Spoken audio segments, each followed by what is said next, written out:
माजी राज्यमंत्री प्रवीण पोटे पाटील यांच्या वतीने दरवर्षीप्रमाणे यंदाही निराधारांसोबत दिवाळी साजरी करण्यात आली। या सामाजिक उपक्रमांतर्गत आधार केंद्रातील निराधार व्यक्तींसोबत स्नेह मेळावा आणि त्यांना दिवाळीचे साहित्य वाटप करण्यात आले। समाजातील निराधारांना दिवाळीच्या आनंदात सहभागी करून घेण्यासाठी तसेच त्यांना या सणात आपुलकी आणि आधार देण्यासाठी हा उपक्रम आयोजित करण्यात आला। कार्यक्रमात निराधारांना दिवाळीसाठी आवश्यक असलेले साहित्य वाटप केले असून त्यांच्यासोबत स्नेहभोजनाचा कार्यक्रमही आयोजित करण्यात आला आहे। आधार केंद्रामध्ये आणि ज्या ठिकाणी निराधार केंद्र आहेत, वृद्धाश्रम आहेत, या ठिकाणी जाऊन आमची दिवाळी साजरी करतो।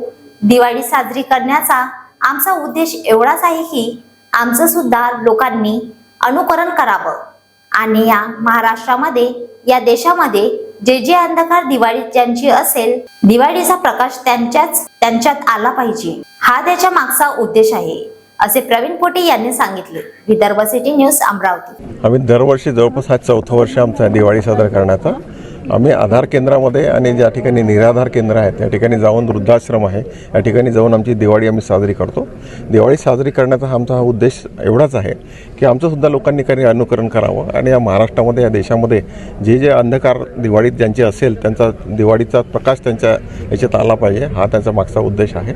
सातत्याने आमचा प्रयत्न आहे। आम्ही जिथे काही अशी कमतरता भासेल त्या ठिकाणी आमचा जाण्याचा प्रयत्न आहे। आपण हा दरवर्षीच पाहतो की आम्ही हा साधारण उपक्रम चांगला करतो। आता याच्यानंतर आम्ही पारधी बेड्यावरती किंवा ज्या ज्या ठिकाणी लहान मुलं आहेत किंवा वयस्कर लोक आहेत त्या ठिकाणी जाण्याचा आमचा प्रयत्न आहे आणि त्यांची दिवाळी साजरी करण्याचा प्रयत्न आमचा राहतो आहे। काही वेळा आधी तुम्ही पूरग्रस्तांनाही मदत केली होती, काय उपयोग? मराठवाड्यामध्ये आम्ही जवळपास 25 लाख रुपये देवेंद्रजी फडणवीस साहेब यांच्या निधीमध्ये दिले आणि जवळपास 8 ट्रक आपण त्या मराठवाड्यामध्ये पाठवलेला आहे। त्यांचीसुद्धा दिवाळी साजरा करण्याचा आमचा प्रयत्न राहिलेला आहे।